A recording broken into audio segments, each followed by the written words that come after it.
सिलीगुड़ी के विधायक शंकर घोष ने एनजेपी स्टेशन से कोलकाता जाने वाली रात्रिकालीन ट्रेन चालू करने की मांग पर रेल मंत्री अश्विनी वैष्णव को एक पत्र भेजा है।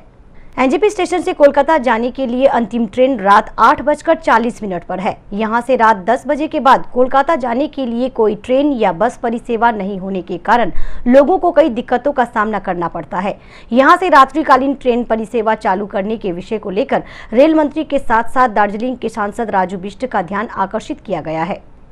उत्तरबंगेर अन्यतम गुरुत्वपूर्ण शहर शिलीगुड़ी रात्रिकालीन अवस्थाय पश्चिमबंगेर राजधानी থেকে কলকাতা থেকে পারতপক্ষে সেটা বিচ্ছিন্ন হয়ে যায়। তার কারণ আমাদের বাস, প্লেন বা ট্রেন এই সার্ভিসগুলো শিলিগুড়ি থেকে কলকাতা অবধি রাত্রে 8:40 পরে সেই অর্থে থাকে না বললেই চলে।